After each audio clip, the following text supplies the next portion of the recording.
Now Entering is made possible with support from Frank Miller Lumber, Ward Construction, Citizens State Bank, City of Union City, with additional support from Abarote y Taqueria Los Tacos, All Brothers Lawn Squad, Bowser's Barn Restaurant and Catering, Carts and Parts, Community Foundation of Randolph County, Dennis Pratt State Farm, English and Prentke Attorneys at Law, Calp Pharmacy, Ohio Valley Gas, Paul Faddis Tartar Realty, Randolph County United, Structured Solutions. Hello, I am Mayor Chad Spence, and you are now entering Union City.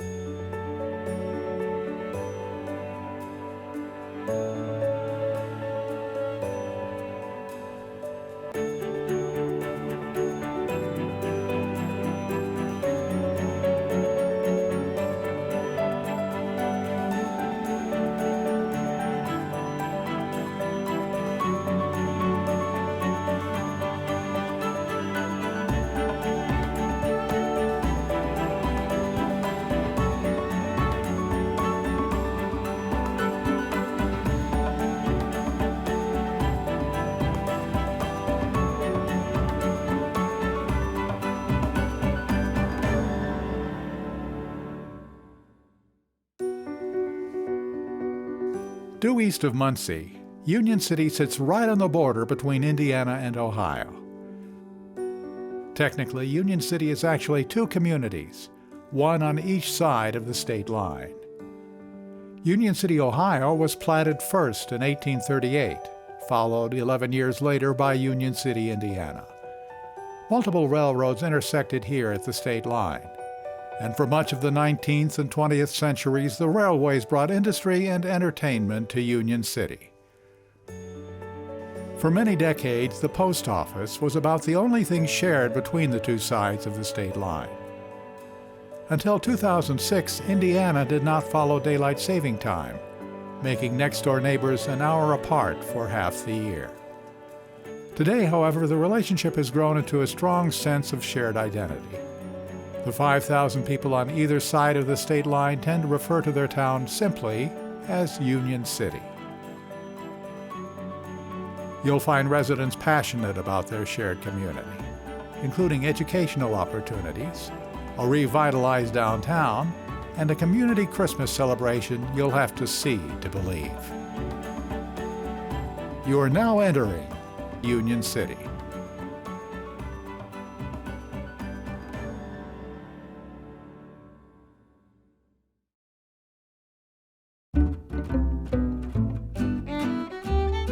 I'm Dennis Pratt, and we're going to be talking about the Randy Players here in Union City, Indiana, and Ohio, the little Twin Cities, as I like to call it. It was Randolph County theater, basically, from my understanding, back in the 50s. It was for a group of people in Randolph County that wanted to get a theater going. And so they shortened it up to the Randy Players. It fell apart, came back again in the 60s, late 60s maybe, and then had another time period where they stopped, and then in the early and mid 70s picked up again. So was approached by some people that said, we're going to do a melodrama, would you want to be a villain? I said, what do you do? Well, you are a mean, dastardly guy, and you try to take everything from the heroine, and we're going to start a melodrama, and we want you to do it if you would. So I did. And after the first few years, oh man, I would get so nervous before the play and thinking, why am I even doing this? And as it went on after years and years now, I did it for 30 years and just get on stage, have fun, and we just had a great time with people. So we have a core of a group of people. On our committee, there's probably 7 of us. And, we try to make decisions on what plays we're going to do and then get the people to help put it on. We all do it together. So it takes a lot of time, a lot of effort, but it's a fun time, and I think the community really appreciates it. People talk about it, they can't wait for the next one, and that just kind of motivates you to do it. And we've had some great people that's been involved with it. I love Union City because it's a great place. We've developed a lot of good friends, a lot of good people in different organizations, and it's the only place that I can think of that I can be a villain and be booed and be proud of it. I'm Brian Conklin. I'm the 3-term mayor of Union City and a lifelong resident. I didn't get a bicycle until I was in 7th grade. And so we roamed the community on bikes and whatever else, and up and down Columbia Street. And it was when you heard the church bells hit about 10 or 11 o'clock, you need to be headed home and whatever else. But it was one of those times where there was 20 or 30 of us just hanging out together. And that was the cool thing about growing up here, just a sense of community. I'm 6th generation of this area.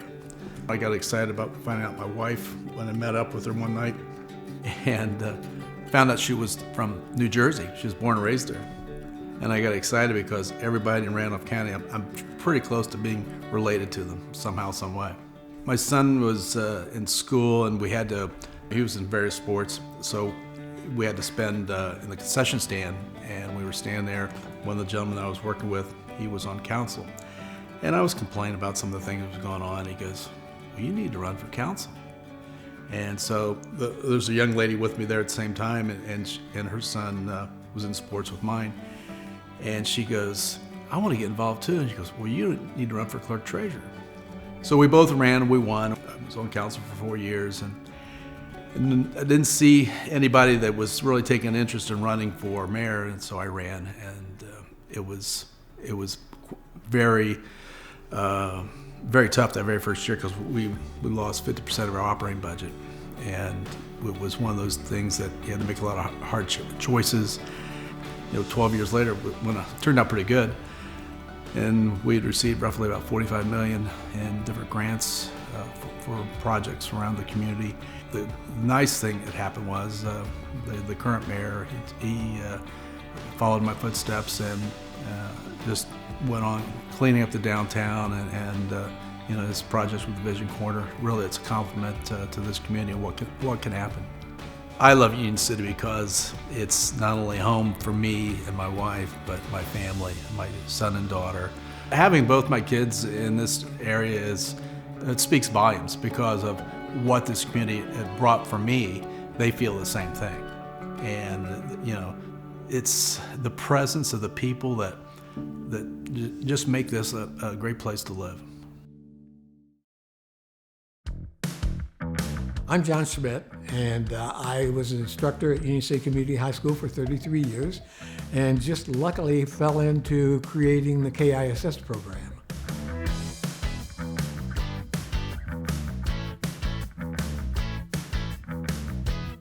We had an independent study seminar class that I had for the juniors and seniors, top third of the class, and we ended up going to WIUC, the local, at that time, the local radio station, and saying, hey, could we do some things on radio? And they did a weekly program. We saw a use of some of the equipment that was donated, a little porta-pack and a camera and a tripod, and nobody was using it. Basically, they'd gotten it for the athletic department. And so our kids and I picked it up and did a program, and we liked it so well, we ended up saying, okay, let's see if we can put this on the local cable. And that started the whole process of where KISS is now. We were the first student-produced live cable station in the country. Basically, I asked the local manager of the cable company if we could do it. Oh no, that's impossible. So we went down and looked, and they had an 8-pin, we had an 8-pin, so we just hooked up the the recorder, and that we played anything that was on that little half-hour tape, if you remember, and that was basically what we ended up doing.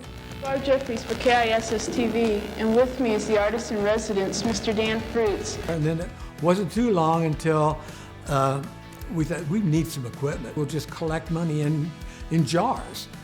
And the body company came through, and Bill Alsberger came through and said, take the jars out, I'll go ahead and we'll support the program with new equipment. And that's how we got started with the switchers and with everything else. And city council meetings, parades, all the athletics. But also, we did Kiss Cooks. We did the sports trivia. We had the sports authorities, of course. You know, you always have high school kids who are sports authorities. And all these, and we were broadcasting 4 nights a week with this from 7 o'clock until probably 9 o'clock. On Wednesday nights, you couldn't have kids in, so I ended up doing a cable chatter talk show with local people coming in each week. So it was everything from the mayors to, we had senators and everything else in, so it worked out really well. And we had a nice radio setup, which I still have, once we got the new studio. And we did radio from 7 o'clock in the morning until 7 o'clock at night. The kids were doing radio, and they did their own productions. It's amazing to see how many kids did go through and what they've done from there. We didn't want weathermen, we didn't want news people, we wanted people to have the experience of organizing, of talking to adults, of being creative, all of this that would help them in later life. And we've seen that. We've got success stories all the way through. And again, we're talking about mechanics who know how to talk to people, who know how to explain what they need to do to the cars, up to bank presidents and doctors and lawyers and whatever. But now with the streaming, and I mean, they're on YouTube, they're on Facebook, they're on everything else, and that material is available that anybody, any place can see it. I love Union City just because it's home. And I mean, you could do anything and be anything you wanted. And I think that's still possible in a small town like this.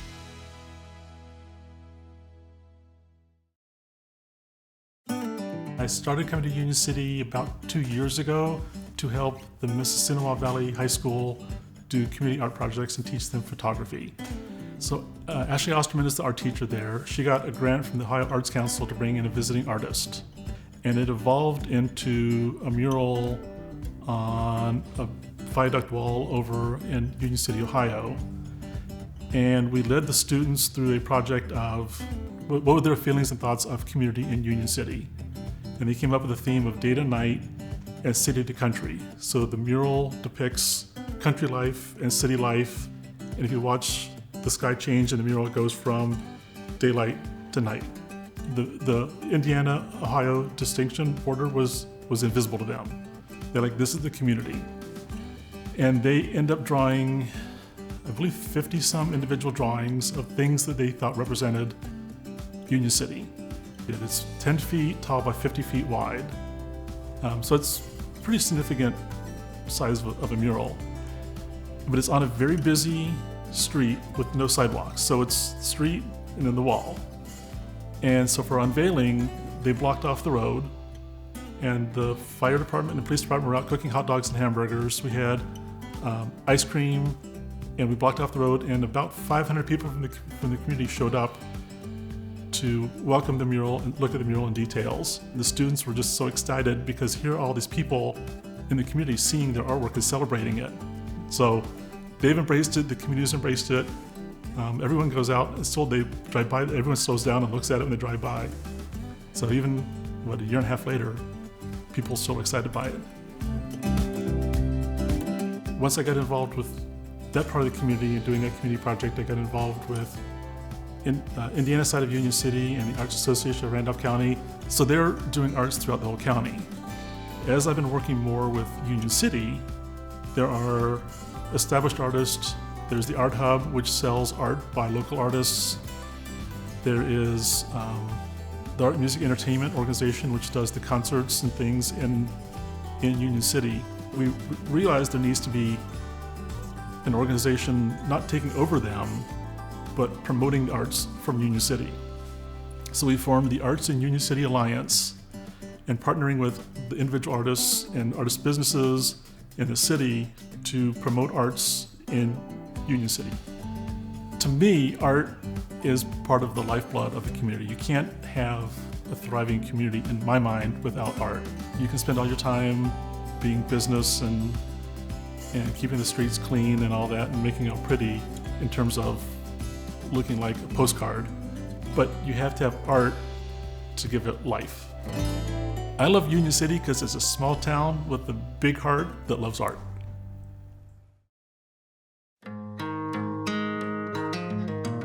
I'm going to be talking about John Lambert, a mechanical engineer, a genius, who ended up in Union City.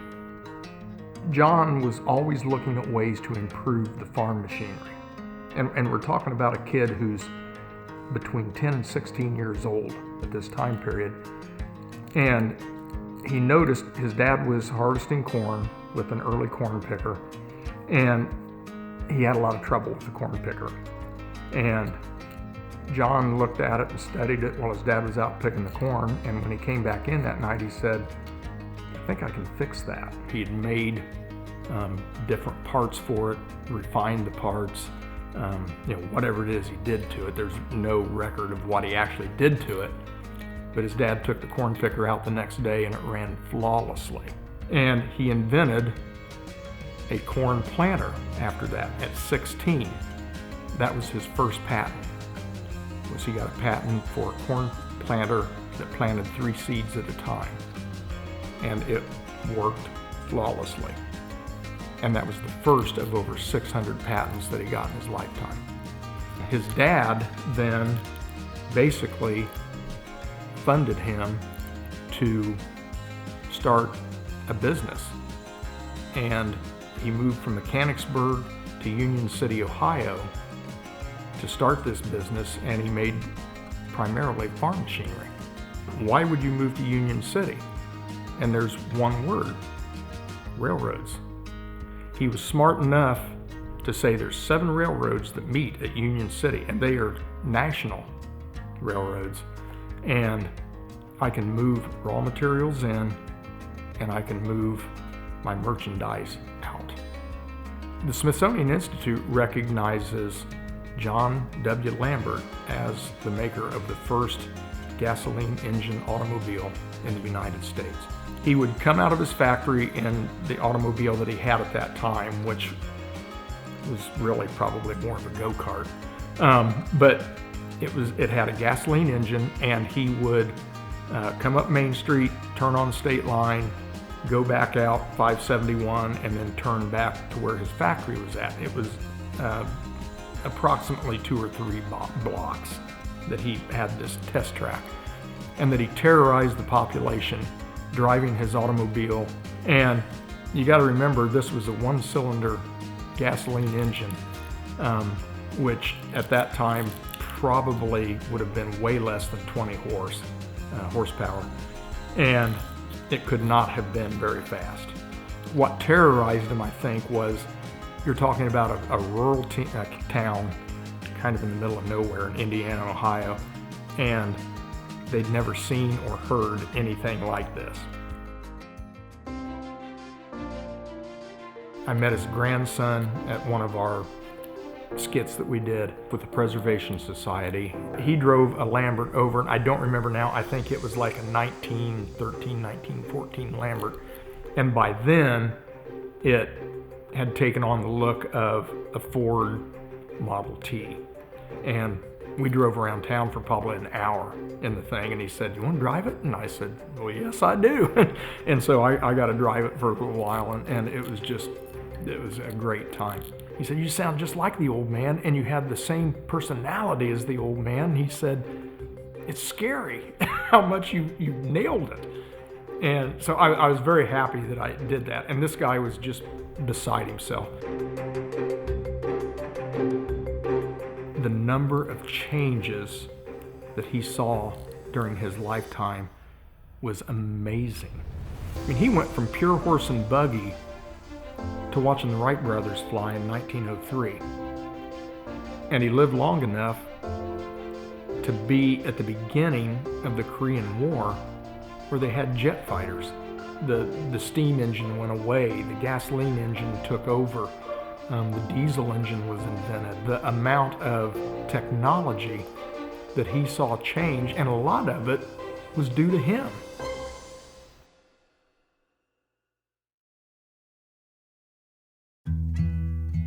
I'm Shelley King, and I'm here to talk about being a business owner and a longtime Rotarian. Growing up in Union City was awesome. I have such fond memories of my childhood. It was just a warm community. I mean, neighbors knew neighbors. You went out and played in the neighborhood until dark, until your parents called you inside.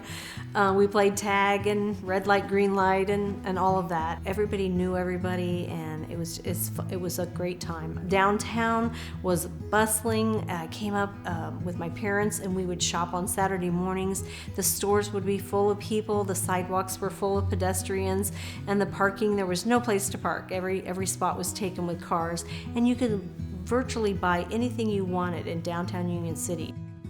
My business was actually in existence for 7 years before I bought it, and I was in the store, the corner cupboard, shopping one day, and the owner knew that I was losing my job, so she approached me about working there part-time until I figured out exactly what it was I wanted to do next.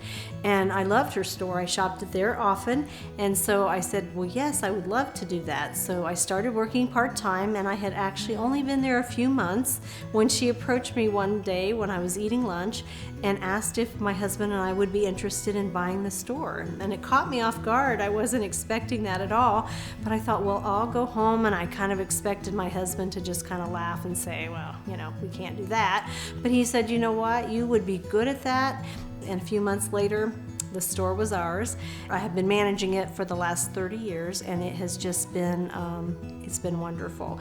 I've met so many people, not only from Union City, but from all over, and they're not only good customers, but a lot of them are friends too.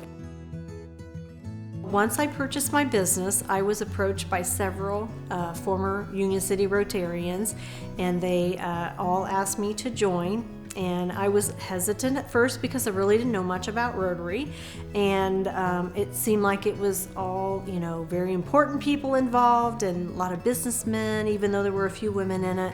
And so I was a little intimidated at first about joining, but I finally decided to give it a try. And oh my gosh, I couldn't be more wrong. It was such a fun group and a laid-back group, and one of the things Rotary is known best for is eradicating polio.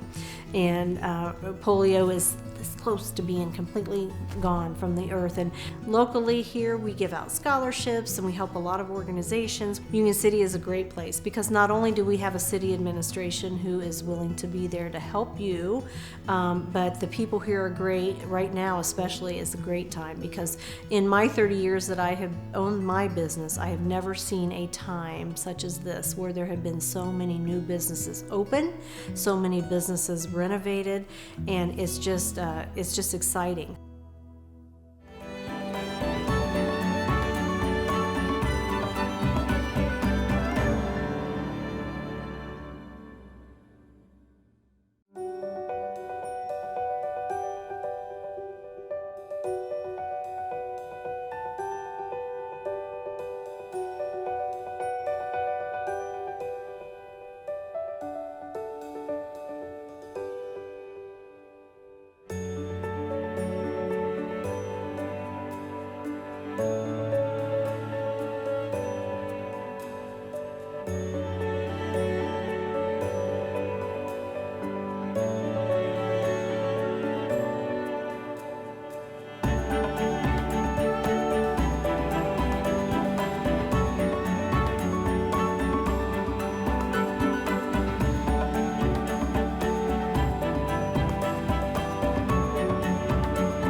Now Entering is made possible with support from Frank Miller Lumber, Ward Construction, Citizen State Bank, City of Union City, with additional support from Abarote y Taqueria Los Tacos, All Brothers Lawn Squad, Bowser's Barn Restaurant and Catering, Carts and Parts, Community Foundation of Randolph County, Dennis Pratt State Farm, English and Prentke Attorneys at Law, Calp Pharmacy, Ohio Valley Gas, Paul Faddis Tartar Realty, Randolph County United, Structured Solutions,